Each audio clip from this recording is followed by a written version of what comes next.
must always remember that the purpose of study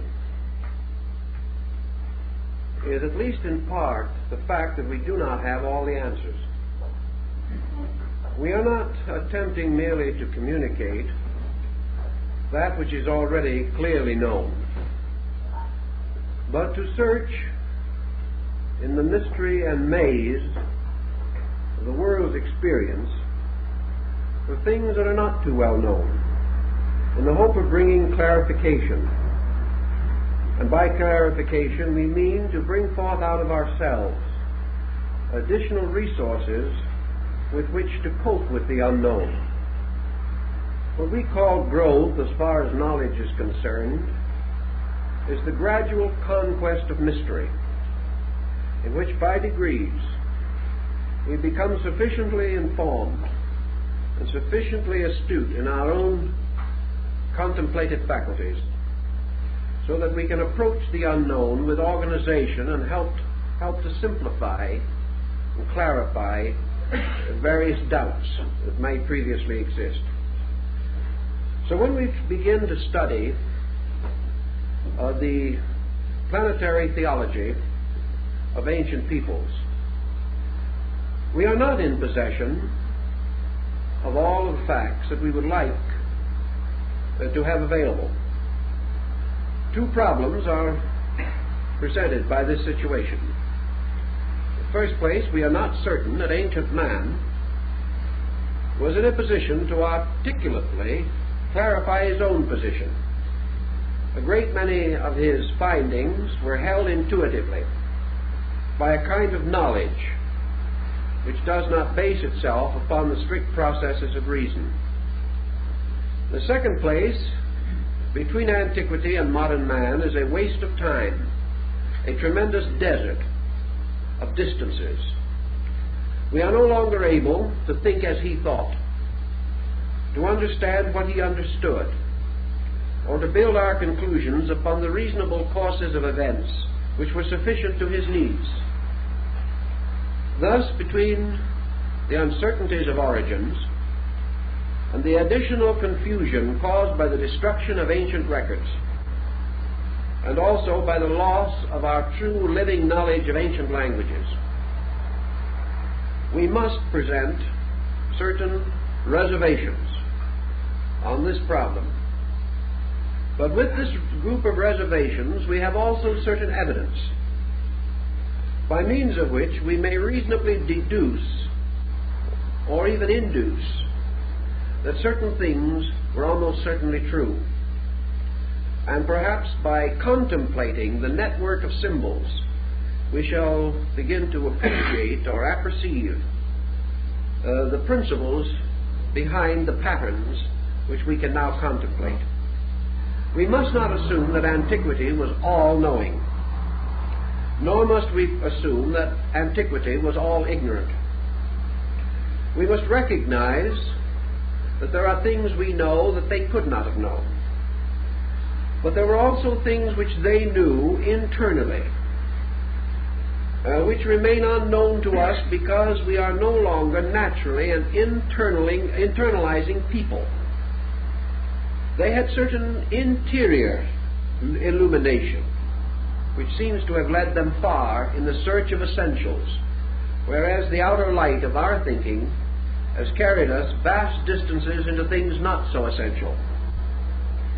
For instance, we begin our problem this evening with the problem or study of the 7 deities, or as Plutarch refers to the mystery, the 7-rayed God.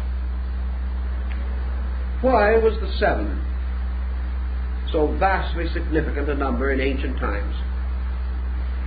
How does it happen that this number coincides with what the ancients called their planets, consisting of 5 planets we know today and 2 luminaries?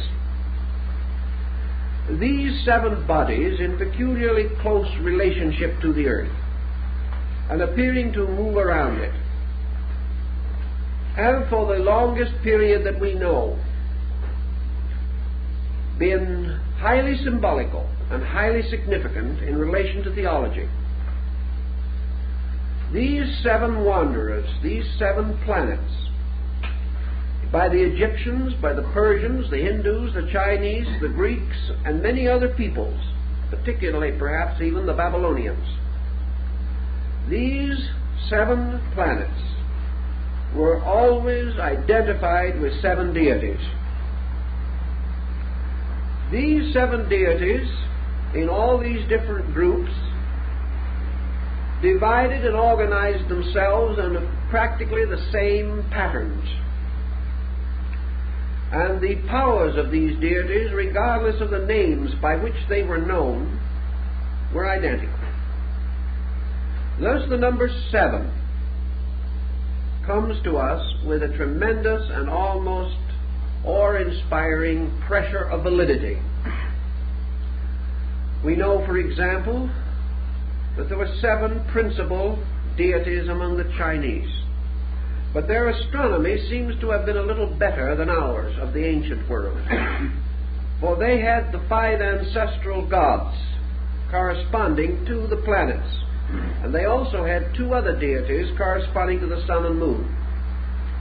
You'll remember at the time of the annunciation of the birth of Confucius, 5 old men entered in a vision, carrying or leading among them the Kirin or Kiling, a magical animal, a kind of unicorn.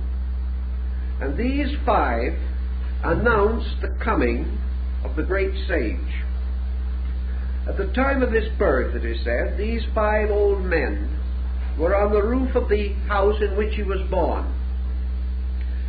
Now, the Chinese emperors, for at least 2,500 years, have celebrated the mystery of the 5 old men. And they were definitely and distinctly the planets. These same Chinese people also intimated 2 mystery gods that were concealed behind other symbols. Perhaps these mystery gods were the 2 planets that were later to be discovered, Uranus and Neptune, concealed beneath the symbolism of the sun and moon, which served temporarily to complete the septenary. But we also know that in the Buddhist doctrine there were 7 primary Buddhistic powers. These 7, the great eternal bodhisattvas, are never represented, however, in their fullness. We have only 5. Like the 5 old men of China, we have the mention of 7 Dhyana Buddhas, but we only have pictorial presentation of 5, arranged in the form of a hollow square with the 5th in the center. Now, the Greeks had the same subterfuge of using 5 and 2 in a very strange combination. Philo-Judaeus tells us that the 7 planetary gods were the vowels, or the 7 powers of sound. Is it not interesting, therefore, that we are still having trouble with our 7 vowels? We only recognize 5. And we have a funny old doggerel verse that has been used in school for a long time. The vowels are A, E, I, O, and U, sometimes W and Y. We've never been able to quite arrange this W-Y situation. We have, however, the 5 vowels that we know. Researchers, even in so conservative a field as Dr. Ryan's, in his extrasensory perception research, follows the old belief that man has 7 senses, but we can only find 5. Again, 2 concealed. And we are told that these 2 concealed sensory perceptions relate to the extrasensory gamut, or perceptions that are as yet in potential, but not yet in potency, in the life of the average human being. Thus we have a series of strange 5s that fall short of 7. And this peculiar situation has continued even into the study of sacraments, where certain sacraments were for the laity and certain only for the priesthood. The ancient Kabbalah says that originally Moses wrote 7 books, of which 5 are the Pentateuch and the others are lost. The so-called 6th and 7th book of Moses that you can buy in paper bindings in some bookstores, this compound is a forgery, dating from the Middle Ages. But the 5 books of the law are said to have been only 5/7 of the original revelation. So this 5 again appears. And wherever this 5 appears, it has been tied to the planetary mystery. Now, if we wish to assume that the divine creative power was a septenary, let us consider for a moment what Pythagoras thought of the septenary. From the earliest studies of numerology, back in the classical period when folks really took it seriously, and at the time when it was applied directly to certain classic alphabets. And this is important because in ancient times men paginated and numeralized by means of letters, which we no longer do.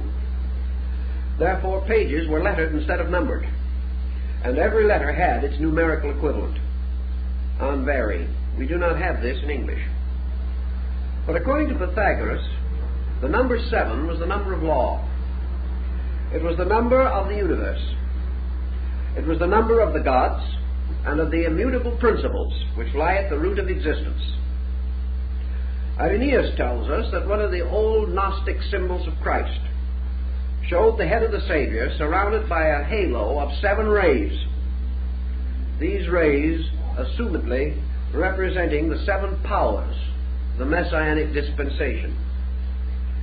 We learn in the book of Revelation of 7 churches which are in Asia. And these, of course, carry very closely to the 7 chakras of the Tantric Vedantic system in India.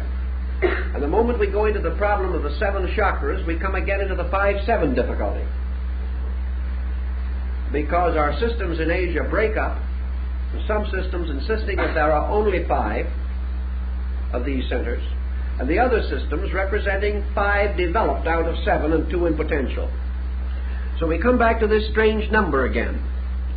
And this number constantly fights the struggle between the 5 planets and the 7 members of the solar system anciently known and recognized.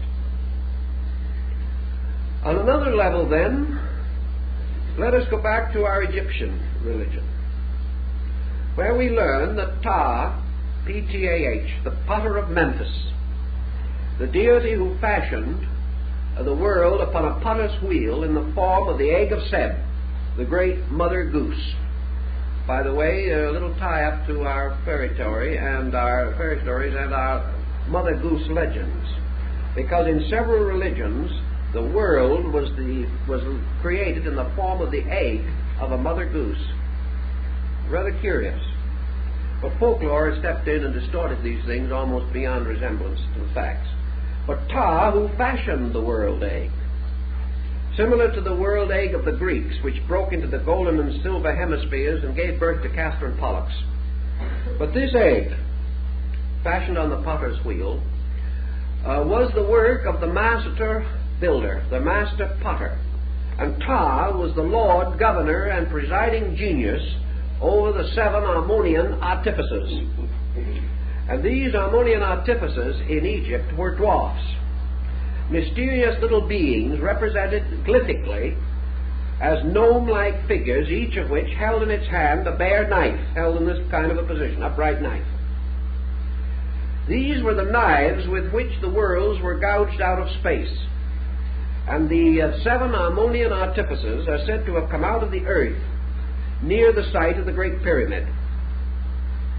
They were the ancient ones, the formitors, the fashioners of things. And there were therefore among the Egyptians beliefs about the 7 creating powers or laws. In the ancient Kabbalah, the creating fiat or word was spoken in the form of the 7 vowels, 2 of which again were mystery vowels or secret letters, which could not be known, and for the deficiency of which the great name could not be restored, captured, or preserved. In the Jewish early works in Genesis, we find in the opening chapters the Elohim. And the Elohim are the 7 creating powers of the great deity who is said to have fashioned the world in the opening chapters of Genesis.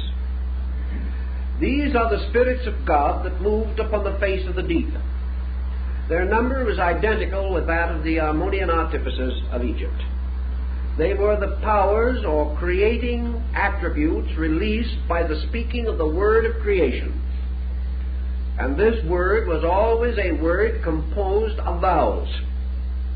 So we go back to the mystery of the 5-7 vowels. All these things point to some kind of a doctrine, which frankly and obviously is very difficult to trace after so long a time, but it meant something and had a very clear and definite bearing upon the entire structure of the universal organization as it was known to the ancients.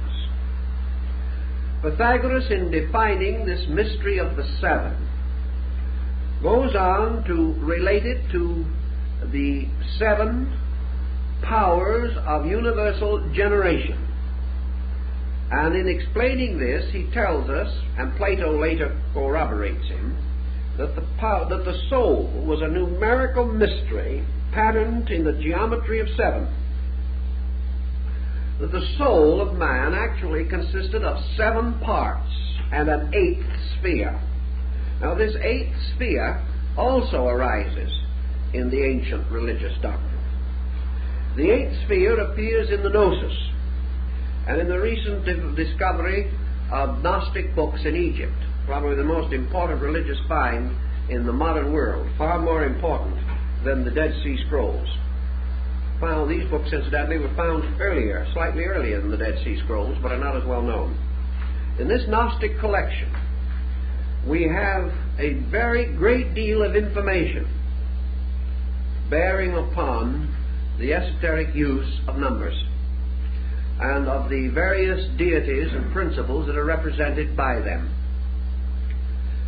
Pythagoras, who was perhaps one of the outstanding leaders of the study of number-letter relationships, pointed out that man in contemplation, energizing within himself but not speaking the vowels, that this energization moved into various relationships to himself, so that in thinking or internally sounding these vowels, he had the sense of their forming a pattern around him in space.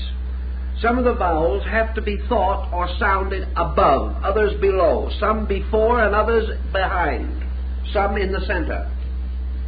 These vowels naturally by their sounds produce patterns that are of the greatest importance. In the Pista Sophia, in the Book of the Saviors, and the Gospel of Truth, the great Gnostic writings, we also learn of this 8th power, or 8th sphere, from above below. And this 8th sphere is called the abyss, or the dead world, or the world of darkness. And the 8th sphere is our planet, thus supplying to the ancient a mystery, which in the Gnostic ritual is sometimes called the abortion. It is the abode of the fallen spirits, and it is also, as Pythagoras pointed out, the sphere of generation. So he bestowed upon the 7 energies of the soul an 8th power, which he called the power of generation. The 8th power of the soul being that which precipitates it into body and creates its association with physical and material things. Thus the 8th planet and your Yezids of Iraq, your various sects worshipping the diamond peacock, also know of the mystery of the 8th sphere. And we have intimations of it and hints of it in many places. We find it in Christian religious symbolism, where the Virgin, clothed with the sun and carrying the man-child in her arms, is standing upon a globe. This globe is the eighth sphere which is beneath her feet, just exactly as it is presented in the Gnostic rituals. Now, if you go back to Revelation for a moment, you will come to the seven lamps and the great figure that moves among them. And we know that in the tabernacle and temple rites of the old Jews, the seven-branched candlestick is the symbol of the seven planets. All this shows a tie. It shows this tie returning. I talked to some of the medicine priests among our southwestern Indians. To them the planets also have peculiar meaning, although these Indians do not appear to be aware of any astro-theological symbolism such as we know. Still, these planets are superior beings, and why a light in the sky should so universally be so regarded, where it has no correspondence in human experience, can only tell us that either there was an ancient diffusion of this knowledge, or that man has intuitively developed it within his own psychic nature. And it is possible that Pythagoras being correct, and that man possessing a soul which is archetypally sevenfold in principle, that this sevenfold archetype forces man to contemplate everything outside of himself in terms of a septenary. He cannot escape the incessant demand of discovering seven around him, because he moves from a point of seven within him. Such might sustain some of our thinking, and so we proceed to some of the theological systems and devices by means of which this particular and peculiar pattern is revealed to us. The seven great gods have always played their dominant roles, and each of these deities has had a common purpose or reason for the symbolism that has arisen around him. A very good description and discussion of this will be found in Godfrey Higgins' great work, The Anacalypsis, which is probably one of the most exhaustive and, for most readers, exhausting study of the subject that can be discovered. But Higgins, who had a monumental capacity for analogies, traced through practically every religion of the world, not only to discover the septenaries, but also to discover the numerical equivalents of the names of deities, so that these in turn could be fitted into this essential septenary pattern. His attainments in this direction, or in these directions, were outstanding. Do we have, in our experience, certain patterns on which we can build? What are the analogies that we really know, or believe that we know? Let us begin with one of the luminaries that perhaps will offer itself for our early contemplation. The Egyptians declared that Isis represented or symbolized the lunar power. But this was not enough in itself, because in all these ancient peoples we can't exhaust their thinking with a single statement. Therefore, we have to go further. Isis representing the lunar energy from Isa, meaning ice, frozen, something held locked, crystallization.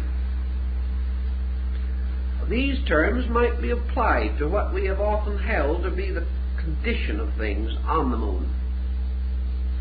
But Isis, as the lunar mystery, represents the moon in the form of the generative impulse of the moon as mother, the moon as the source of fecundity, the lunar cycle, which is particularly preserved and was anciently religiously noted as being tied to the menstruation cycle, the cycle of fertility and of generation. Now, the moon, we know, has two phases or qualities which are particularly noticeable, namely that it increases and decreases in light, and that it is at sometimes full and at sometimes totally invisible. Also that it may appear as a crescent or as a partial sphere. So the Egyptians had two deities, the white and the black Hathor, to use in connection with the lunar phases. And the black and white Hathor governed or ruled the underworld. And the underworld, of course, now, for our thinking, is our eighth sphere, or the earth. This is the underworld of Plato, to which men come not go not when they die, but come when they are born. For this is the purgatorial, the underworld, right here among us, as we are gradually coming to realize more clearly every day. Now, Isis has a sister whose symbol is called Nephthys, from which we have our word naphtha. Now, Isis has always as her symbol the empty throne of the sun god, and Nephthys has as her symbol a bowl, a hollow bowl. The hollow bowl, of course, is the symbol of the earth, because the earth is the receptacle of energies, according to the ancients. It is the mysterious cup which catches the wine of the Eucharist, or the wine of life. The earth is the Sangreal, which contains within itself the Sangre Real, or the blood of the king. The earth is the receptacle, just as the physical body of man is the receptacle of the principles which make him a living thing. So Nephthys represents the earth, or the lunar energy, in its physical potential. So the moon and the earth are sisters. And if you go into the ancient astronomy, you will be able to suspect that this could well be true. And in your East Indian doctrines, the affinity between the moon and the earth is very close and might be regarded as a relationship, such as that between Isis and Nephthys. Now, in the other systems, we find other deities representing this. We have, for example, Diana, who is the great lunar deity of the Ephesians and Etruscans and other Greeks. Her bow is the lunar crescent. She is the huntress. She is hunting for the deer, and is often found or represented in ancient art throwing her javelin or firing her arrow into the flank of a stag. The deer, of course, is an earth-moon symbol, and has always been so represented, from the deers on the Yggdrasil tree of Odin to the deer that pulls the sleigh of Santa Claus. The deer has always been a symbol. It has been a symbol of imagination. It has been a symbol of the various processes over which the moon has dominion. The lunar goddess, then, plays many parts among many peoples. She is the huntress. She is the generator or generatrix of the world. She is the great mother. She is the mother of mysteries. She is the symbol of experience, of the lunar ancestry, of the things that came before, of the night into which a man turns at death, and the night of time from which he was born. The night-moon symbol is very, very prevalent among ancient peoples. We also have the Indian symbol of Maya, or illusion. And Maya, Mari, Marie, Maya, all of these things are water symbols. The proper name for pure water would be Virgin Mary. Maya is illusion, represented in India usually by the reflection of objects upon the surface of water, mirage caused by water in the atmosphere. As a water symbol, the moon is the origin of life, because ancient peoples knew that life came out of the primordial slime. This slime was in the Greek and Chaldean mysteries referred to as Elos, or mire, the primordial slime from which the monsters of Besorah's history, the Phoenician account of Genesis, these monsters came out of the primal slime. Elos is the root of the word Ilium, and Ilium was the original name of Troy, the city that was conquered by Ulysses. And the victory of Ulysses over Troy, the mystery of Helena, or Helen, over whom the Trojan War was fought. Helen is an ancient name for the moon. So we have astronomy playing its part all the way through these stories. And we find almost always your lunar symbol as representing an illusion of some nature which must be overcome. Also, illusion in the sense of primordial ignorance from which wisdom is born. Therefore, reality is the child of illusion. Reality is born of illusion.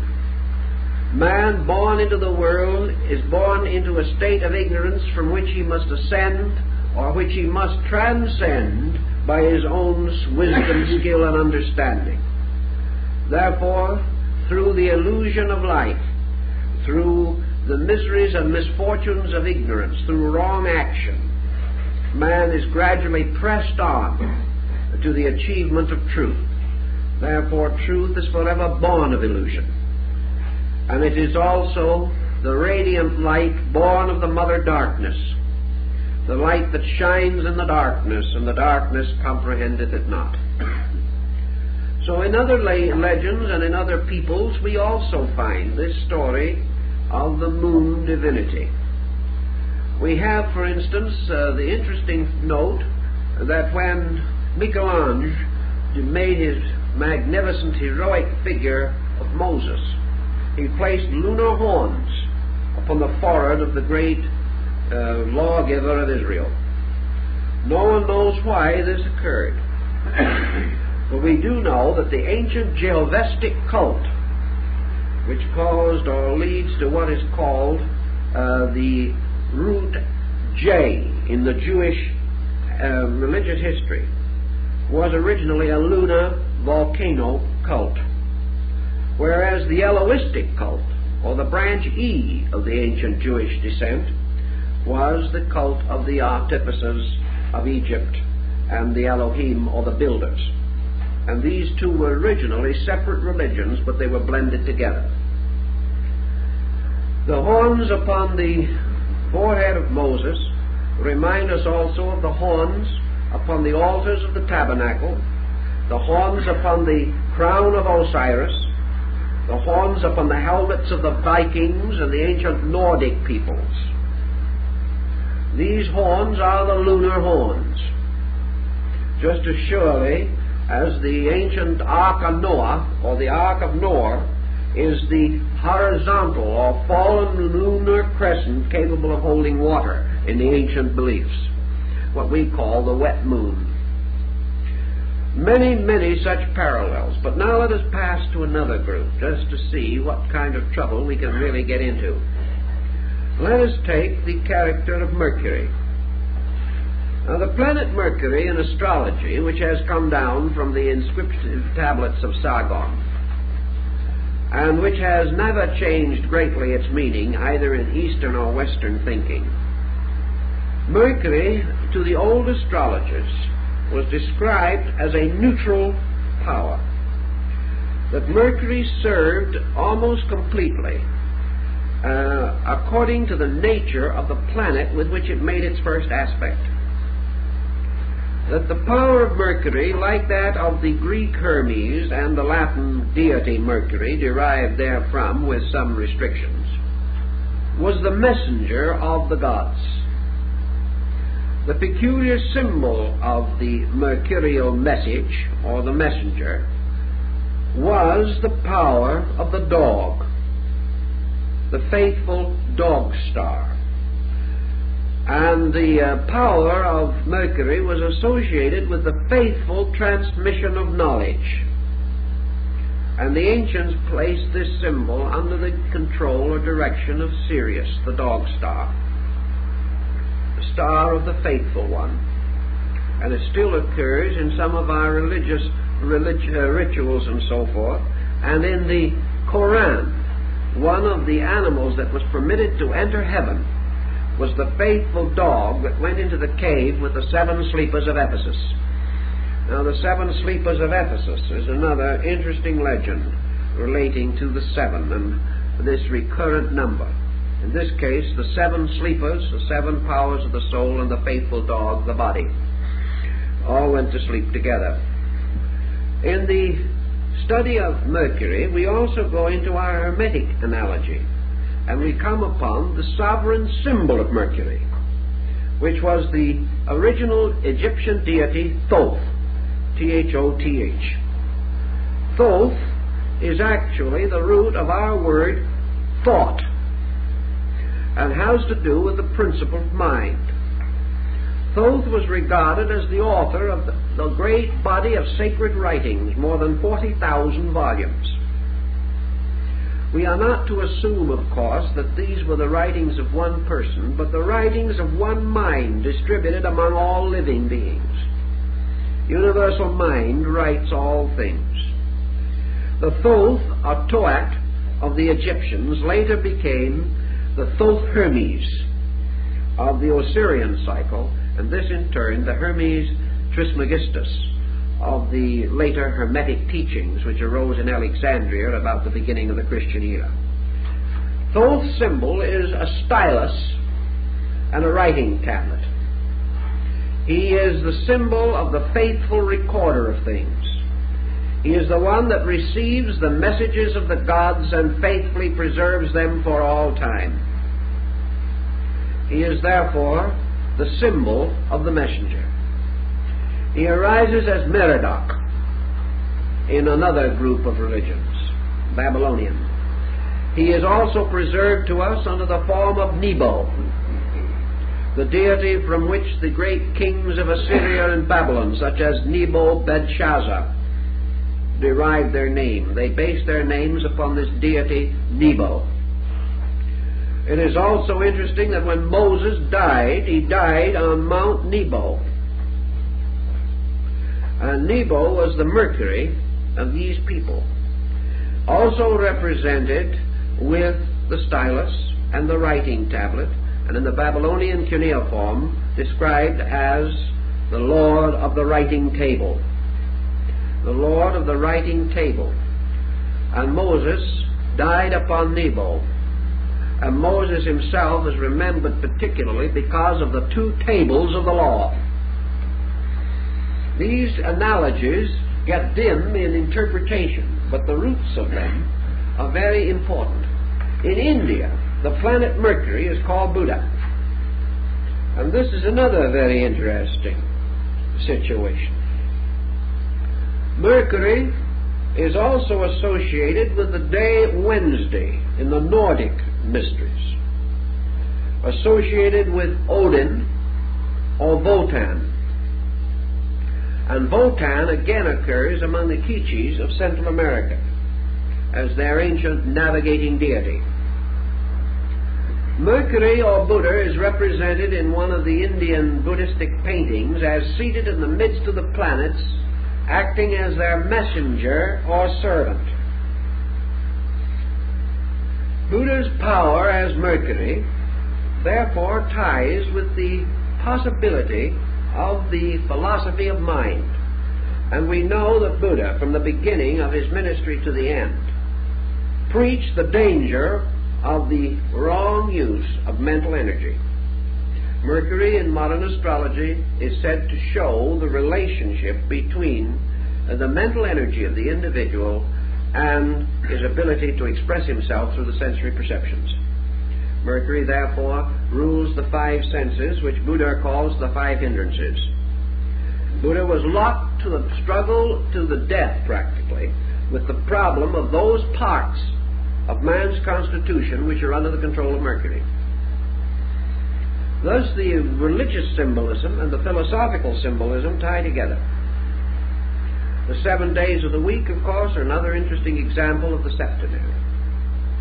And in the septenary we have another curious point. If you go around the world following the sacred days, you will find that for one of the religions of the world, every one of the days is sacred. This is a good point, because it might remind us of the fact that all 7 days are equally sacred in the first place, and that it is only our own limited virtue which forces us to restrain our good deeds, particularly to one day, because we haven't enough of them to go around. It's like, Mother's Day or something. Only Dave can really work up a lot of enthusiasm on the subject. The whole thought is wrong. Now, for instance, in the Muslim faith, Friday is the sacred day. In the Jewish faith, Saturday. And in some of the early Christian faiths, Saturday. Now, if we want to go back into the fight, we have to realize that we still have, in the Christian world, a tremendous struggle going on as to whether Saturday or Sunday is the correct day of worship. The other 5 days we're sure of, and here we have 5 out of 7 again. And 2 that we can't be quite certain as to what they should represent. But Venus is the ruler of Islam. And the crescent of Islam is not the crescent of the moon, it is the crescent of Venus. And as far back as 2,500 years ago, the observers in the valley of the Euphrates had discovered that Venus is never visible to us as a circle. It is only visible as a small moon, never full, but attaining maybe 2/3 or 3/4 of its fullness, but never complete, and usually visible only as a crescent. So the crescent of Islam is the crescent of Venus, as is indicated by the 5th day of worship, and also by the color green, which is the sacred color of Islam, which is precisely the color which was assigned by the ancients to Venus. So each religion, seemingly, breaks down upon this pattern. Here we have Friday, the religion of Venus; Saturday, Friday, the religion of Islam; Saturday, the religion of Israel; Sunday, the religion of Christianity. And if we study carefully and go back through the records, which is quite an imposing task, but it can be done, I have gone through it, we find every one of these days was essentially related to one of the great planetary mysteries. Now, you have seen perhaps, or at least have read in the paper, the story of the 7 wonders of the world. I'm sure if you saw the picture, you are as completely uninformed on them as you were before. It's a nice idea, but it did not quite gel. Too much economy in the wrong places. But anyway, we do know there were 7 wonders. And we do know that these 7 wonders, whether anyone recognized it or not, were the 7 wonders of the 7 planets. Now let's just see how that worked out. We'll consider the wonders of the world. Remember now the key words of the 7 planets in astrology. Saturn, the ancient symbol of death. Among the wonders of the world, the mausoleum of Halicarnassus, the great tomb, built in memory of the dead. The next one, Jupiter in the planets. The Olympian Zeus, one of the 7 wonders of the world. The next one, Mars, fire. The Pharos of Alexandria, the great lighthouse. The 4th one, the sun, Helios, the Colossus of Rhodes, the great figure of the sun god that stood over the gates of the city, or the harbor of Rhodes. Venus, the hanging gardens of Semiramis, queen of Babylon.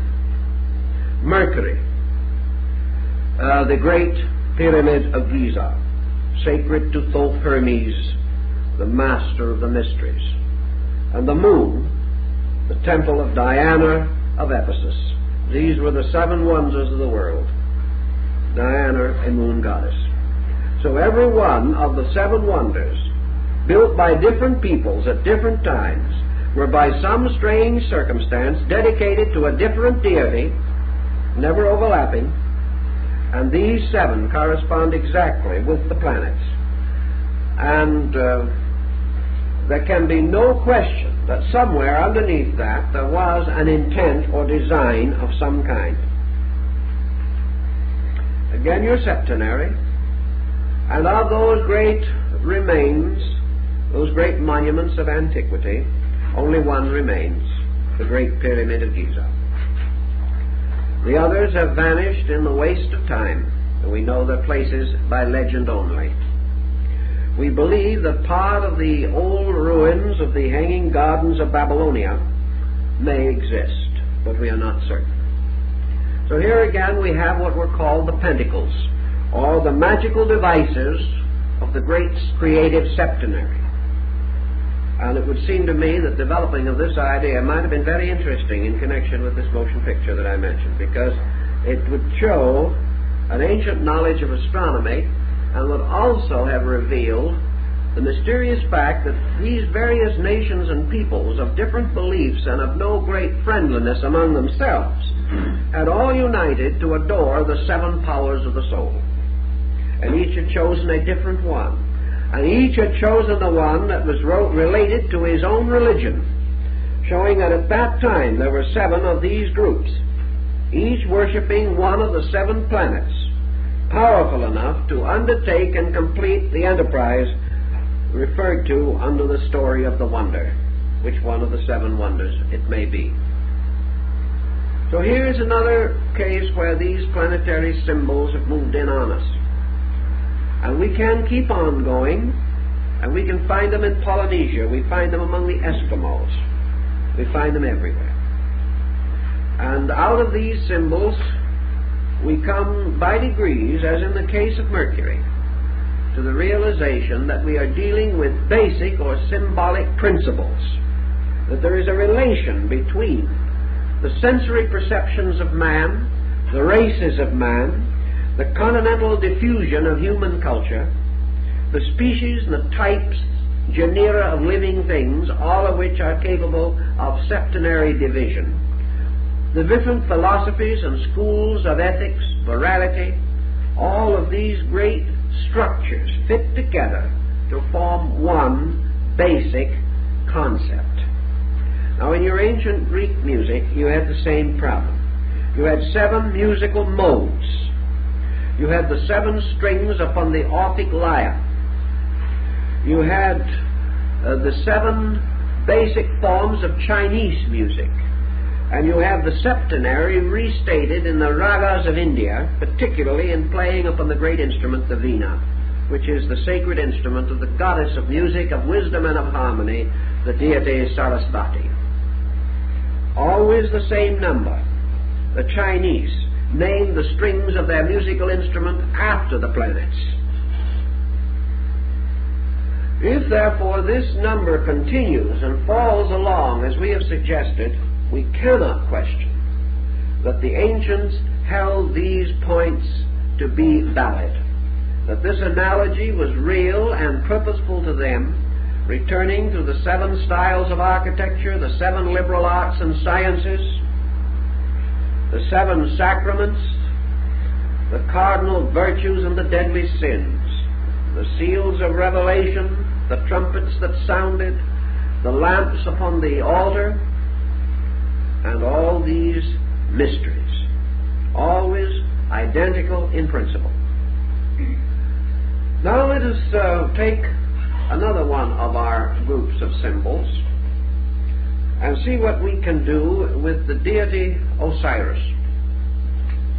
Osiris, we are told, rules the underworld. You all know, we've written about it and talked about it many times, the legend of Isis and Osiris as it is contained in the account by Plutarch, one of the best and one of the earliest authorities that we have. We know that after his cruel martyrdom, Osiris descended into the underworld to become the Lord of the quick and the dead. We know that his throne was set up in Amentet, the subterranean world. And here, with the attendance of his sister, wife, Isis and her sister Nephthys. He became the judge in the great weighing of the soul. Plutarch tells us that Osiris is the subterranean sun, that he is therefore the light that shineth in darkness, and the darkness comprehendeth it not. This light which shines in the darkness is the night sun of Apuleius, who saw it blazing beneath his feet when he entered the sanctuary of Proserpine. Paracelsus tells us that there are 3 suns in the solar system, that every solar system has actually 3 sun structures or solar structures in it, as represented by the trinuta of the Hindu. That there is the spiritual sun, which is in the true center.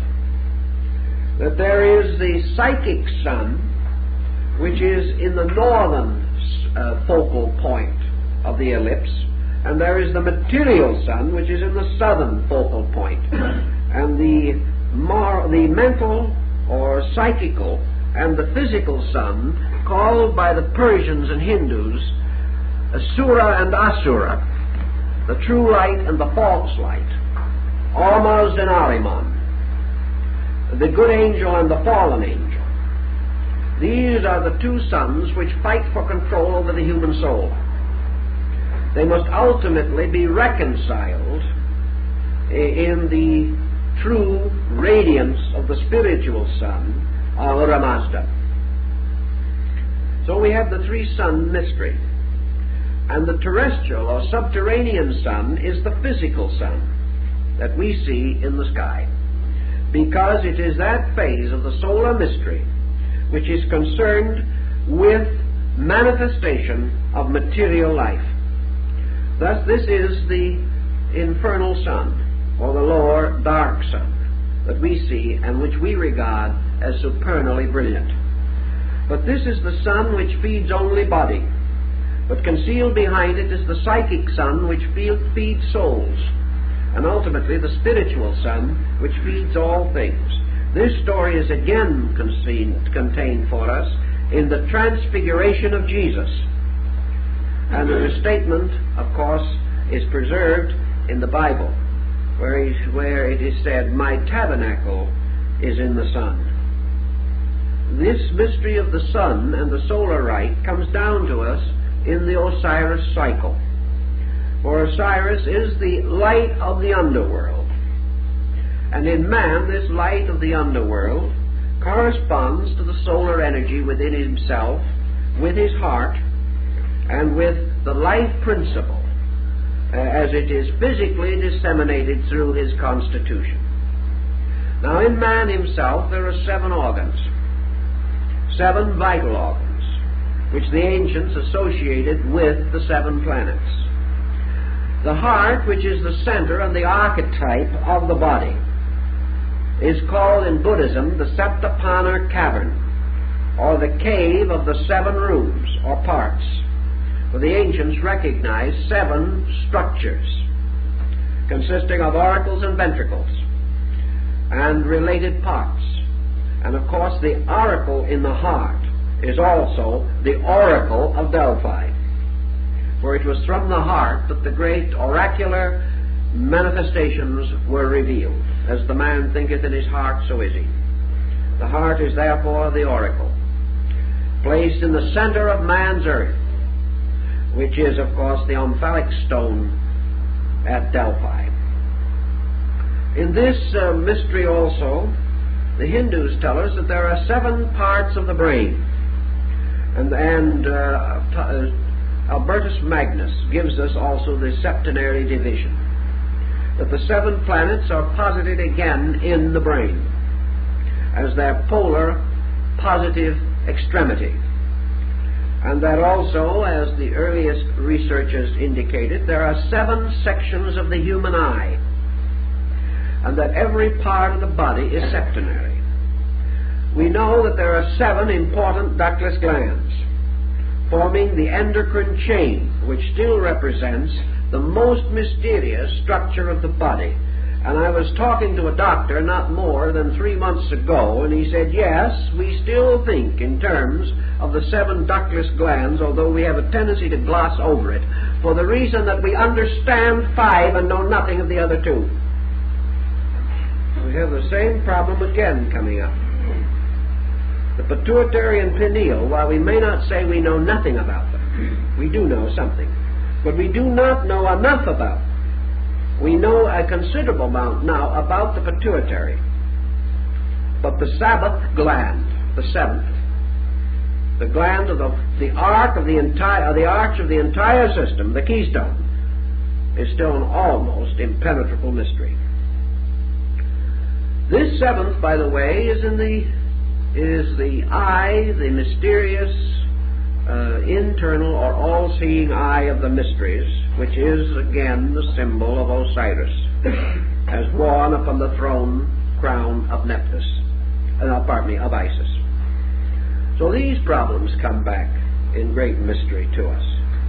But Osiris, as the subterranean sun, his body filled with eyes and plumed with the crowns of the north and south, or the extremities of existence, is part of a great solar cycle mystery. And his relationship to Typhon and the destroyer is not difficult for us to restore if we think a little. Quetzalcoatl, the feathered serpent deity of the Mayas, is another Mercury god, or another Hermes. And under the heading of Hermes, we have practically all the messengers of the gods. Now let's give a little thought to our old friend Jupiter. Jupiter, or Zeus. One of our problems today is that we are almost totally ignorant of the most interesting mythology that we come in contact with, and that is the Greek. With the exception of those mystifying and hopelessly inadequate fables so lovingly preserved for us by Bullfinch, we have almost no knowledge of Greek theology. We have some fables and legends of Jupiter riding around in space in his chariot, or changing himself into a bull and carrying away Europa. These things are comparatively meaningless as we are now given them, but that they are meaningful must have been true. Otherwise they could not have held the admiration and respect of a people.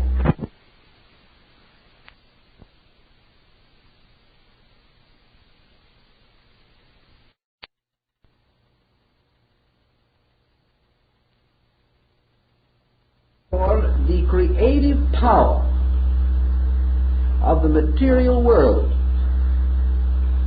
the demiurgus, or artifact, or artificer, the builder of the material world of things. Zeus is divided into 2 other deities, Zeus Poseidon and Zeus Hades. Both Poseidon and Hades, the water and underworld deities, are aspects of Zeus, or belong to his order. Therefore, the Greeks tell us there was a celestial Zeus, the one sitting in the heaven with the thunderbolt. There was an aqueous, or terrestrial Zeus, Poseidon, lord of the seas. And there was an infernal Zeus, Hades, keeper of the underworld. And these 3 were the aspects of the mundane creating power. And these 3 aspects give us the 3 objective worlds in which we exist. Zeus, therefore, in man psychologically corresponds in many ways to the rational ego. Zeus can be compared to the mind united to the ego principle, and therefore becoming the ruler of man's underworld, or the personality. Zeus is the archetypal legislator of personality, ruling the world from the personality downward, and constituting, therefore, in his 3 aspects, the mental, emotional, and physical attributes of man. Also, these attributes as we find them in the universe. man being only a miniature archetypal pattern of something greater, or a miniature of a greater archetypal pattern. If we begin to study these points, we shall see that our astral theology forms a series of keywords, or keys, by means of which, through simple symbols, we can arrange all the patterns and designs of the creative processes of life. Now, if we go back to the early legends, for example, we discover that Zeus, representing the third created power, the power of the material world, was required or forced to overcome the titanic forces. Now, in Greek mythology, there was a group called the Titans. And the Titans are the ones who stole Dionysus, or Zagreus, the son of Zeus, took him out into the fields of space, killed him, boiled his body, and ate the flesh. And when this occurred, Zeus, becoming aware of the smell of the fire in which they were cooking the body of his son, turned his attention, his one eye, which, like the eye of Otan, was the eye that saw all, turned this eye upon the Titans in chaos, perceived their crime, and launched his thunderbolt upon them, in which he destroyed the 12 primordial forces. He then took the ashes of these forces, containing within these ashes the burned blood of his own son, and from these ashes formed the bodies of mankind. Therefore, man contained within himself the 12 titanic principles and the blood of Bacchus, the blood of the atonement. For the wine of the Eucharist is the blood of Bacchus Dionysus, the god of the vine, represented usually bearing the vine or grape-wound staff surmounted by the pine cone, which of course was the symbol of the endocrine chain, with the pineal or pine cone gland at the upper end. Dionysus, therefore, becomes the blood of the god in man, and the sacraments and ceremonies relating to this are part of the Greek mystery of the Eucharist. Now, in this situation, the Titans, astrologically and astro-theologically, represent the primordial power of the 12 constellations. They were the Titans. They represented the great field of space in which a solar system is to be fashioned. The Titans, luring Dionysus out into the mystery of space, slew and devoured him, or the power of the constellations devoured the light of the sun god, the progeny, the projected sun power. The solar mystery then slew with its rays, the thunderbolts, the titanic power, and fashioned from the constellations the body of man. And we have what? The little cut-up man on the almanac front, with a fish under each foot, and a lamb over his head, and a twin on each arm, and a crab on his chest. Really a most disfigured creature, but still highly symbolical. This was the old-fashioned zodiacal being, whose body was composed of the zodiac, and whose soul is derived from the blood of Dionysus, the only begotten of the creating power. We have another group of symbols rising in the legend of Castor and Pollux. We are told, for instance, in the primordial Greek myth, as is preserved for us in the Theology of Hesiod, the great creating or creation myth, which almost everyone interested in these subjects should read Hesiod. We are told that in the beginning there was the eternal power, the eternal being, undimensioned, unlimited, and that within this power were two root principles, the Pythagorean duality in unity. And these two powers were called ether and chaos. Ether was of the nature of love, and chaos was of the nature of place, unorganized. The motion of ether upon chaos, or of love upon place, caused ether, which was eros, the principle of love, or life, or energy, moving upon the mystery of space, caused the whirling of space.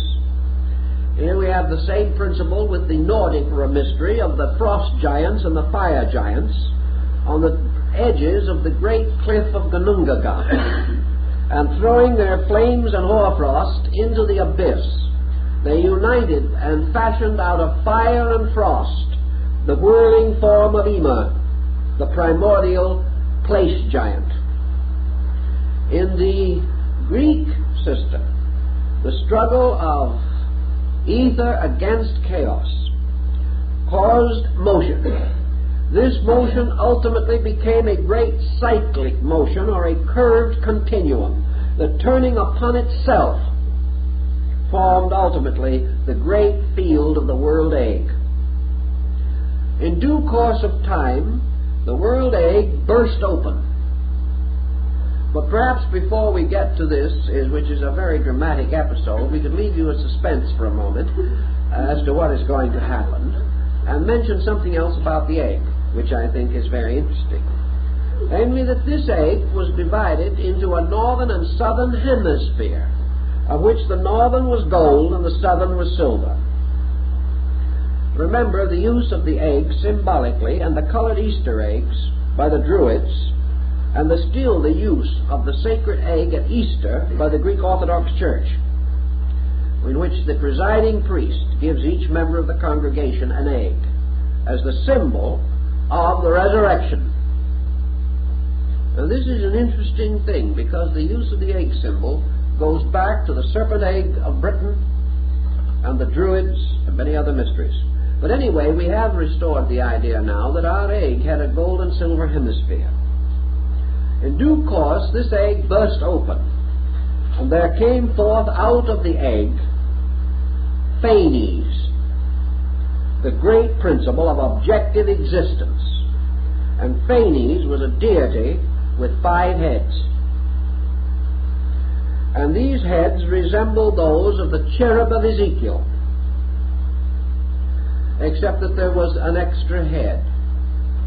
This is not so different from the mystery of the Vedas in India, because when the light of the Vedas burst upon the world, the Vedas were said to have possessed. Now the Vedas, remember, are the Hindu law. And we are acquainted with 4 Vedas. Now, according to the ancient Hindus, the 4 Vedas form the heads of the law. But no matter when you look at these 4 heads, there is always a 5th head in the back that you can't see.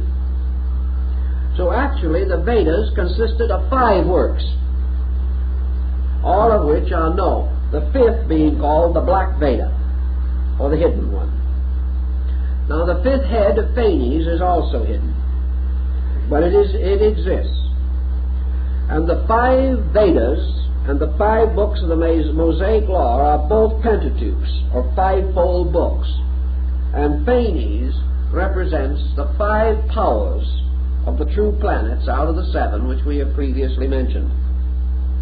Now Phanes, bursting forth out of the egg, became the Cosmocrator, the blazing forth of the primordial form of the universe itself. The 5 heads are again the 5 Dhyana Buddhas, which blaze forth out of Adi Buddha, the supreme basic consciousness of the world. In the case of Phanes, from this power, or from Phanes, in turn, was born Uranus, the lord of the sky, and the 2 hemispheres of the egg, which had been broken apart, formed the superior and the inferior worlds. And it is said in the Old Testament also that which was, though the waters which were above the heavens were divided from the waters which were beneath the heavens, or the firmaments. And the upper half was the heavenly world, and the lower half was the natural world. And out of the cleavage of these two, Phanes, or the power of creative vitality, the objective archetype, was released. Phanes became the father or creating principle of many, that is, of multitude, or of legion, the formation of living things. And they all took their archetypes from his 5 heads. These represented, therefore, 5 streams of life, which many people still represent today as the 5 elements of ancient alchemy: earth, fire, air, water, and azot, and the 5 kingdoms which we represent, or were represented in the Greeks: the mineral, plant, animal, human, and heroic. The 5th being the power of ether, or the energy of the soul, Akasha. In the development of these legends, therefore, we have the use of elements, we have the use of signs. 4 of the heads of Phanes represent the fixed signs of the zodiac, which in turn become the great cross of the fixed signs upon which the sun is crucified. They become the great seasons, and the 4 seasons marked by the equinoxes and solstices are the seasons of the 4 great sacred ceremonies distributed throughout all humanity. If then we are to assume that these things simply arose from accident, that somebody sitting down tried to figure this out, where would we get? It is, first of all, absolutely necessary for us to assume that many peoples, at different times or at the same time but greatly separated by cultures, by interests, by attitudes, by distances, came to the same conclusions or received a similar indoctrination and were equally impressed therewith, itself almost miraculous.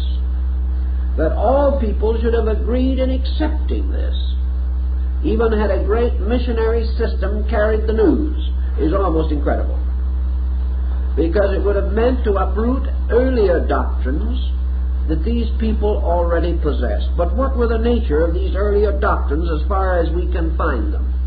In China, the earlier doctrines behind the rise of the great system of the kings, and I don't mean rulers, I mean the books, the kings, like the Shu King, the Tao-Te King.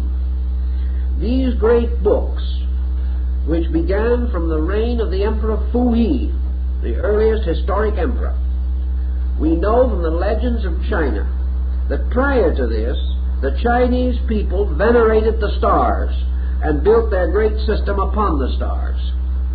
We know that when Muhammad entered Mecca and overthrew the idolatry that was there, he was attracting the ancient religion of the Near East, particularly of Arabia, Persia, and what we now call the Eastern Mediterranean. And this religion was Sabianism, the worship of the stars. We know that the earliest faiths that we have of Egypt indicate that they were preceded by an astronomical cult. We know this was true in the valley of the Euphrates. In other words, all of our religions as we know them rose among people who had previously worshipped nature, the heavens, the earth, the seasons, and similar sidereal phenomena. When the great Arya migrations in India moved down from the Trans-Himalayan area across the Indo-Gangetic plain to occupy India as we know it today, they moved in upon the Dravidian culture which already existed there. And Max Muller says the Dravids worshipped elements, planets, and stars. So Indian culture, as we know it, arose in an environment previously controlled by star worship. How does this happen? Where was this star worship? These people were not astronomers as we know them. They did not have the equipment. They could not have known the universe as we know it today. Yet their background was the worship of heavenly bodies, elements, and things of that nature. several groups of researchers have tried to solve the basic mystery that this presents. And we always come back to the same inevitable, namely that the impression of these patterns arises from the constitution of the human being himself. Therefore, within the psychic field of man, as Paracelsus so broadly hints, there must be a concept according to the number 12, the mysterious dodecahedron, or 12-faced symmetrical solid, which to Pythagoras was the symbol of the universe. This has to exist as an archetypal energy symbol within the human being, the ultimate recognition that all things that happen within 12, or within a 12-fold diffusion of potential. And that this 12-fold diffusion of potential, the eternal space, has as its symbol, space equals 12. Now, how it equals 12, our own intuitive nature may not tell us. But when man thinks space, or man experiences space, he receives the instinctive impulse of 12. 12, therefore, is the absolute symbol of potential in number, and was so accepted by the Pythagoreans. Potential is that which rests forever in abscondita, or within itself, invisible, unknown, unchanging. And space, eternity, being, unconditioned, must archetypally, psychologically, be signified by 12. The motion of potential into potency, the emergence of things, causes the 12 powers to burst forth into the form of a septenary. And one of the greatest mysteries of ancient Hindu mathematics was the possibility of dividing the 7 creative gods equally into the 12 creative powers without a remainder. And that was a fine mathematical problem, and it was solved. It is possible that 7 can be distributed evenly through 12,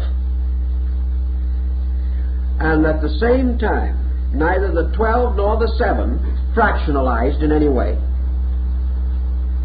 This was one of the old calculations of the Hindus. I've seen the calculation made. It can be done. But by this means, therefore, 12 eternally moving into 7 causes a septenary, no two parts of which are the same. Therefore, no one of the septenary contains the same relations of the 12 elements, nor all of them. Thus we have 7 basic potencies, or powers, which are the objectifications of the 12 potentials. And this moving from the state of 12 in suspension to 7 in projection constitutes creation. Creation, therefore, emerges as a septenary. Now, the septenary in this case is mysterious for 2 reasons. And in order to understand this mystery, we must again go back to our ancient peoples. We know that they recognized 5 elements. And we know also that they recognized man as consisting of 5 parts, yet they always call him a septenary.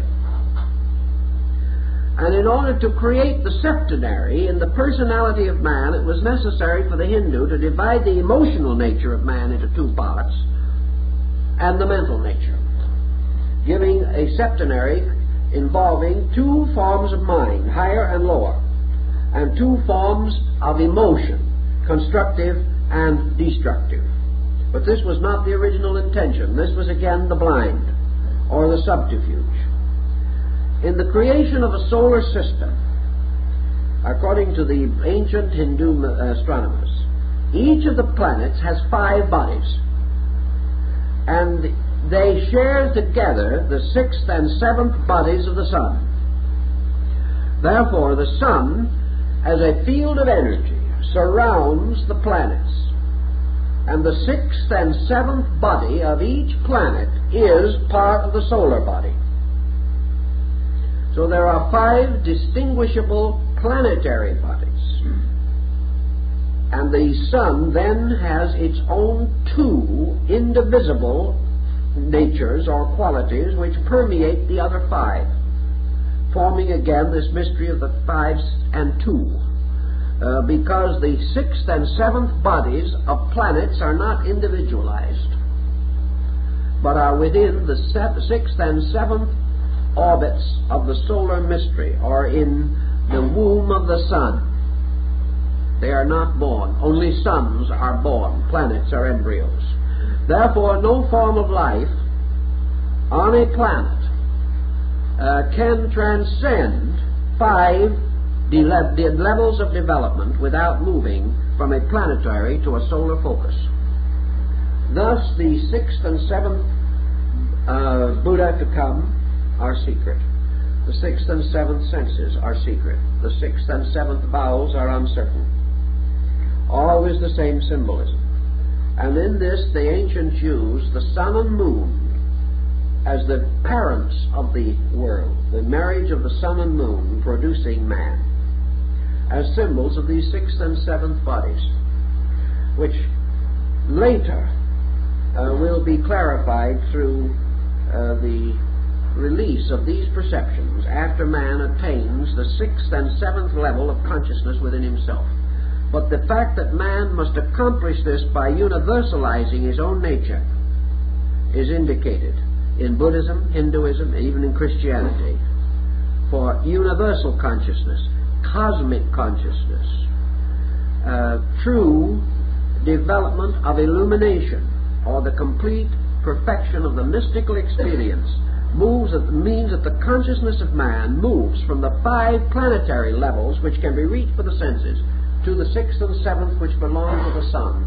For the sun is the Messiah and the mystery center of the solar system, and the 6th and 7th degrees of consciousness have to transcend matter, whereas the other 5 are within the power of matter. So these calculations were made long ago. We wonder sometimes how they were made, but they were. And they have survived to influence every thought we have had since. Now some will say, and perhaps with a measure of sense of justification, therefore, that when we explain all of this, we are only going to explain the way man thought in the first place, and we still have no way of knowing whether it's true or not. That even if man had all these conceptions, are these conceptions valid? I think the answer to that lies again in our effort to understand how these conceptions came into existence. What is validity?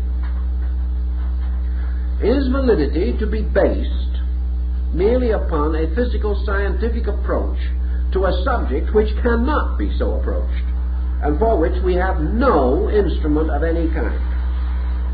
The moment we transcend the phenomenal experience of living, we are out of the sphere of science. We can go far off into space and hunt for the orbits of other planets, but we are still on the level. We are not escaping from the 5 zones which belong to planetary consciousness. To escape from those zones, something has to happen inside of us.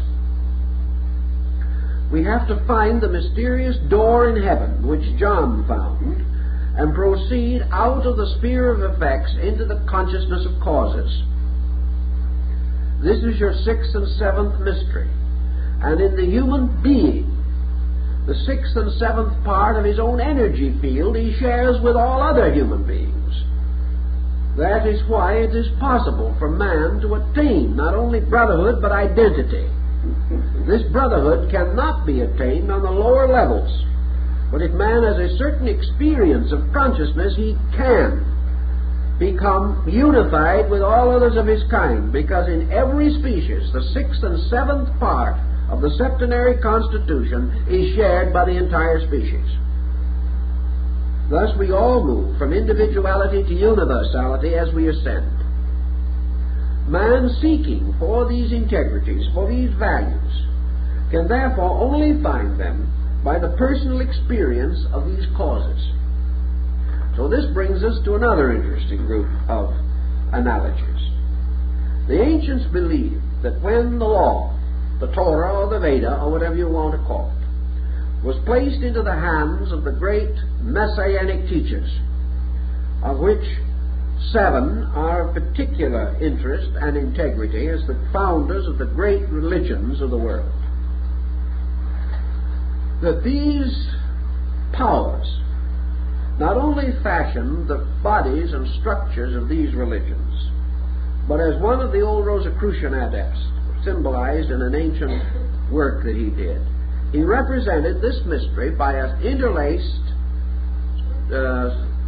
two interlaced triangles in the form of a 6-pointed star with a dot in the center.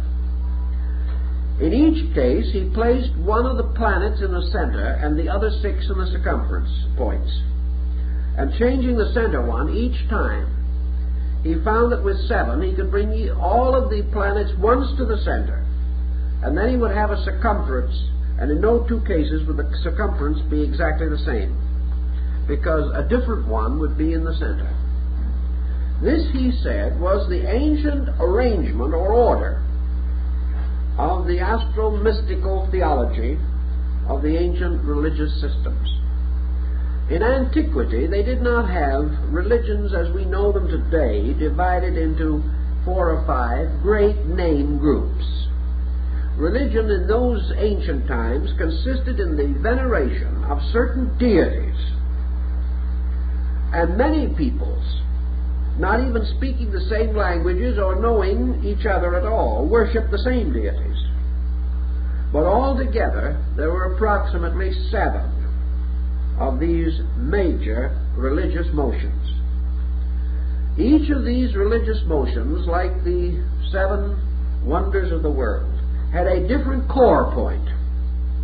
It was moving on a different member of this septenary body. I was mentioning this not long ago when someone pointed out, but Life magazine says there are not 7 great religions, there were only 5. And they gave 5. What about the other 2? Well, that's an interesting point. There were more. But again, the 6th and 7th religious power has not been given strictly to religions. It has been given to all of them in common. There are 2 powers which they share in common. In the development, however, of a simple symbolic septenary of planets, we do have what appear to be 7, but 2 are luminaries in disguise.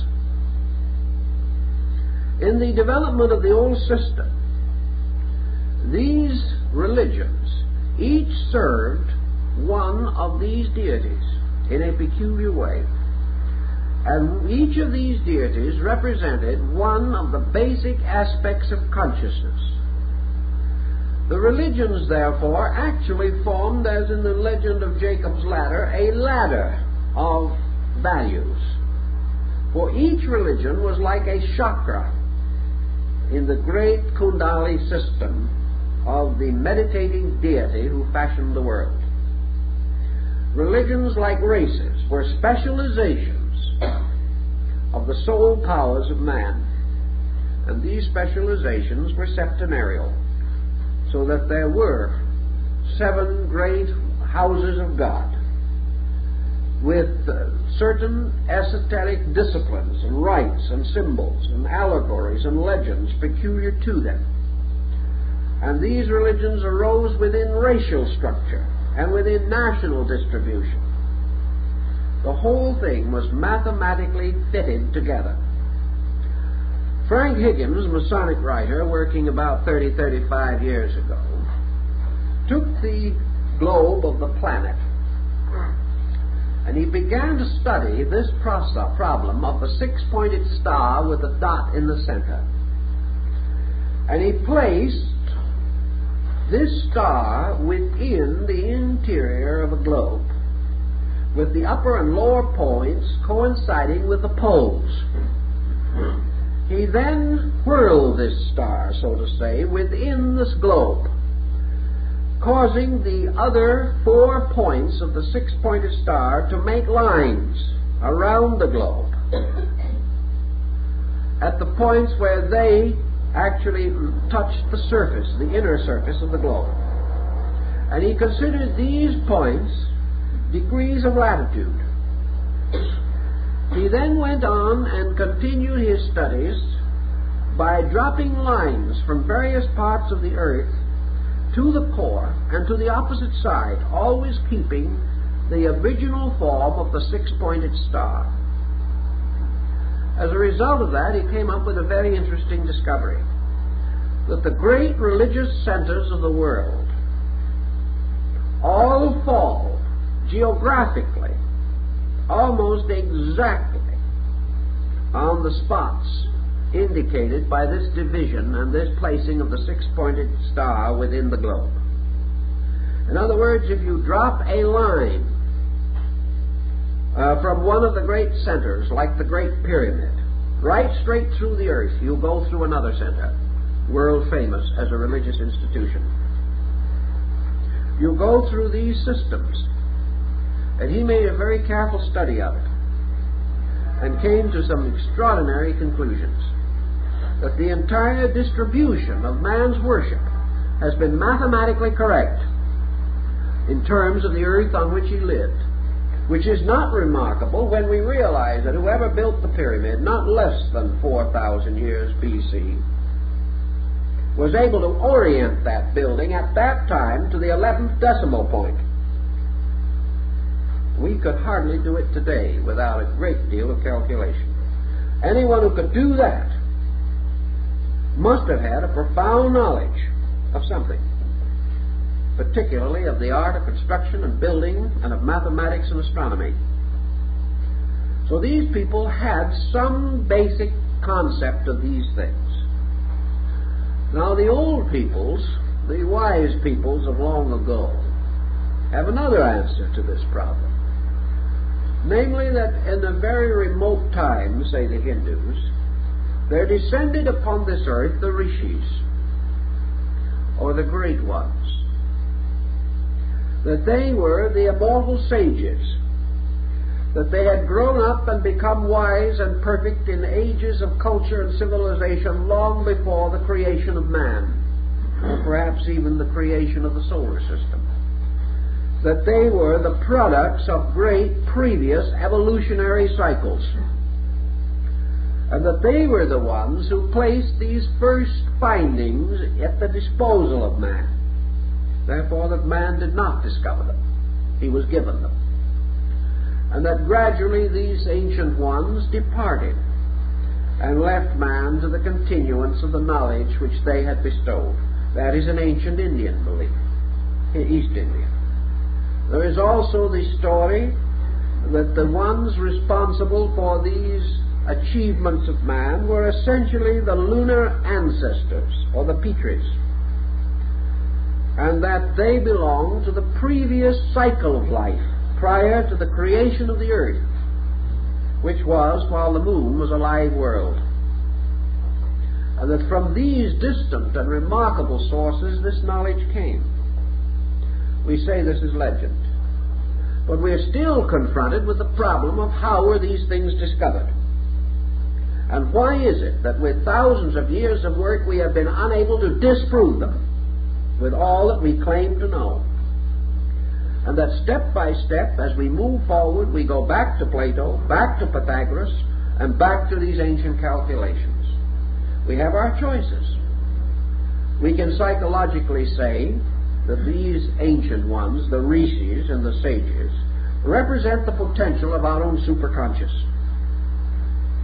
We can say that before man developed his own sensory institution, which we call personal consciousness, while man was still without an objective integration such as we know, that he was still not ignorant, because the preconscious or that which came before the objectification of his present intellect, contain so much more than his present consciousness is capable of estimating.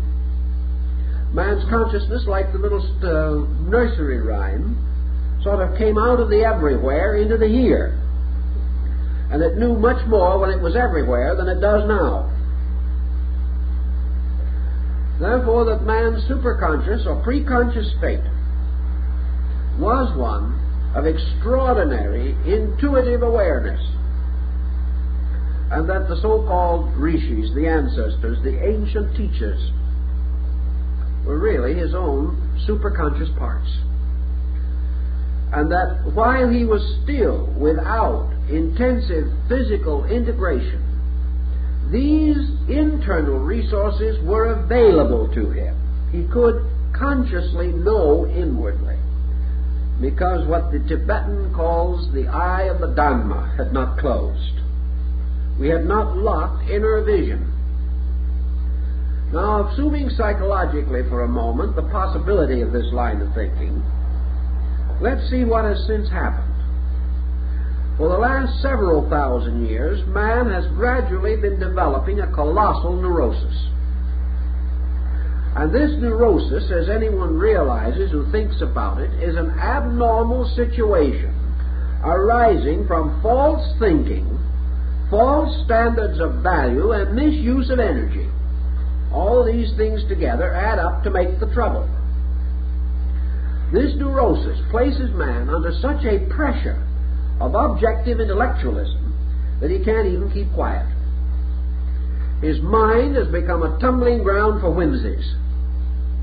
He is full of notions and opinions and very few actual dynamic facts.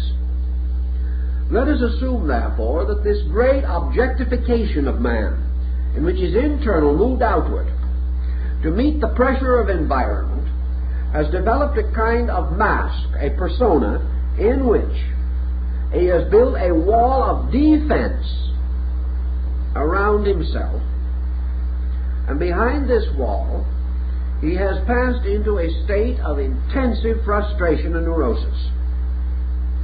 Thus, by degrees, the very faculties which should have saved him, should have assisted him to master the world, have turned upon him and destroyed him by their own false use.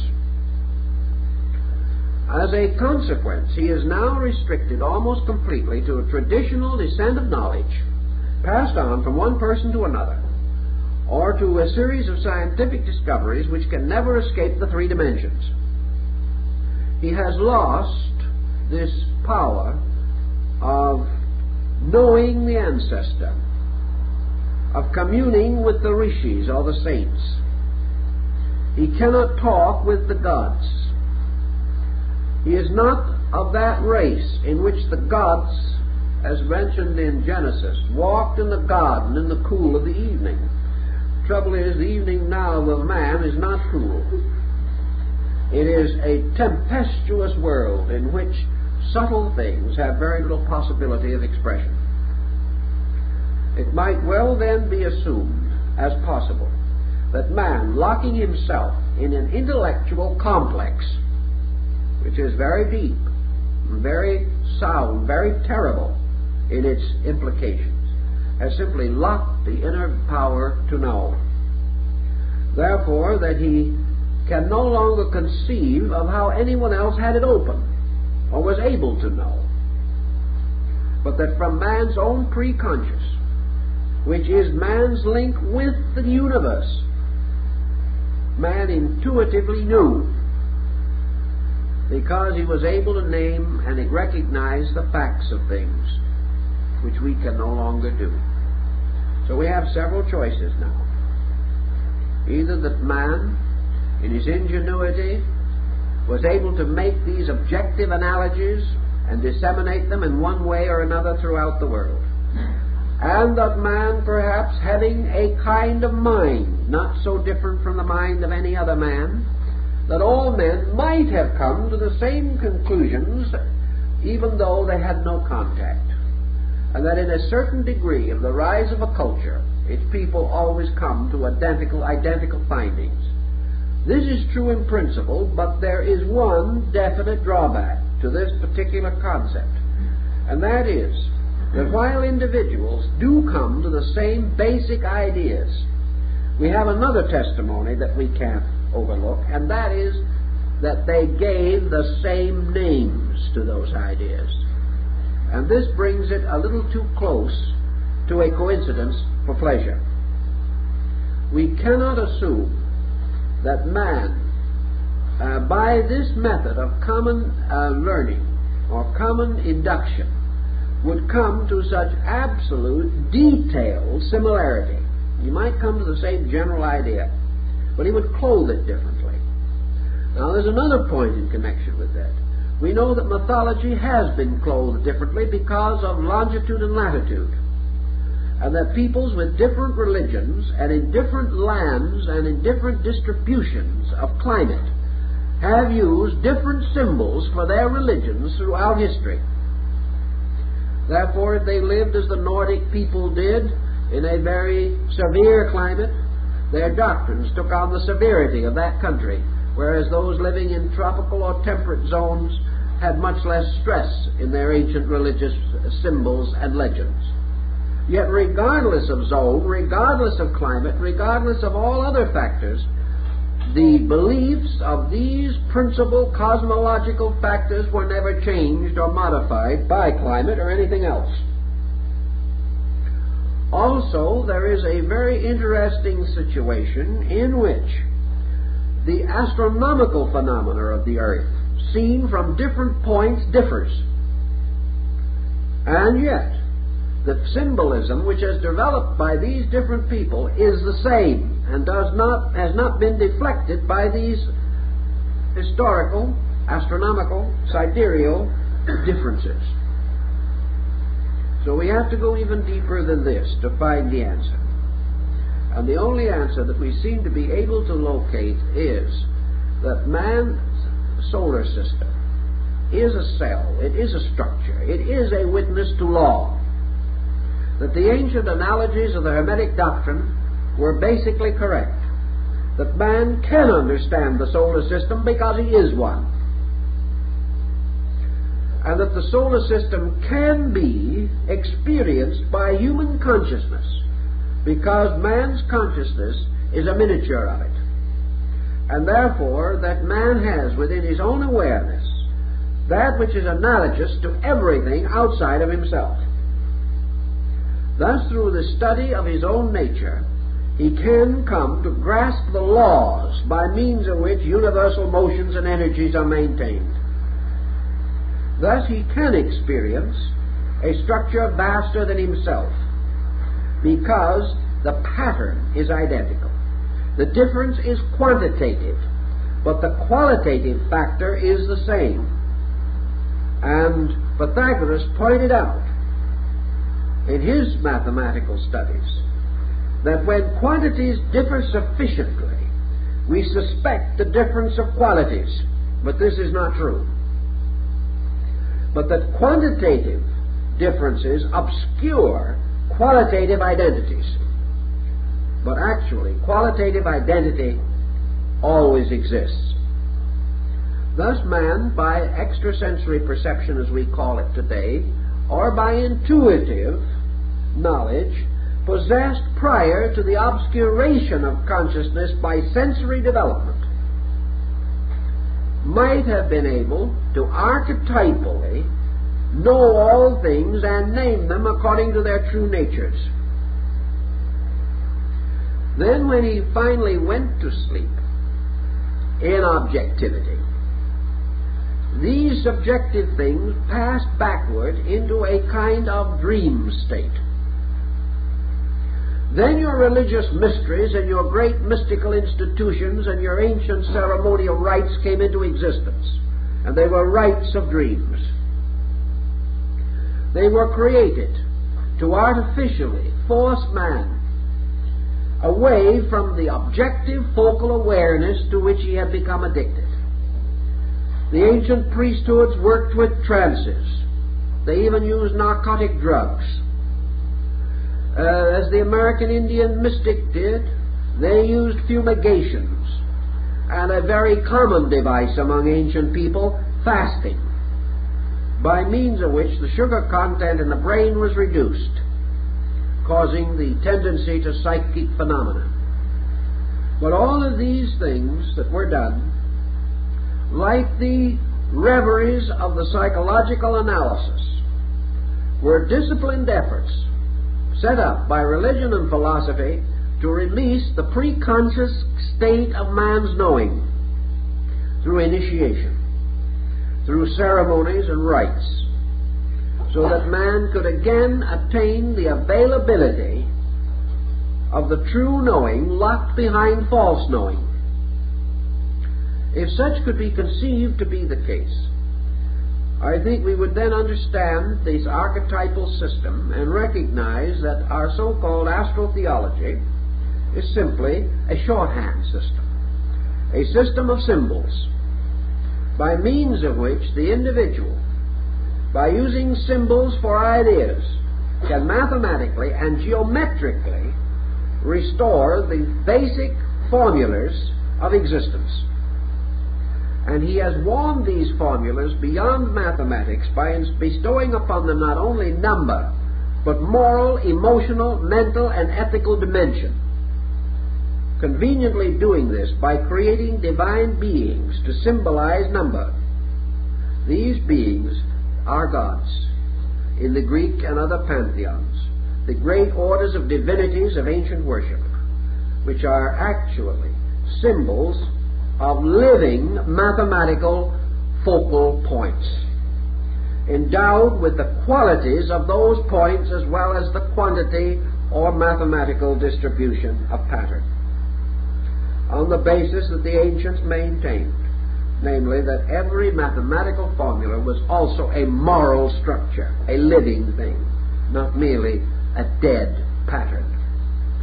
All this type of thinking might give us a clue to the archetypal astronomy and how it has affected our religions and why it cannot apparently be removed from religion, and how religion has continued to build on it even though it has ignored it, and continues to preserve it even though it might preach against it. And so, denying these things in many instances, religious and philosophical systems continue to use them, never for a moment intending to stop using them, because the pattern, the circumstance requires this formula, although we do not like to acknowledge where it came from. So out of these considerations, perhaps, we'll get ourselves ready for some more heavy weather next week.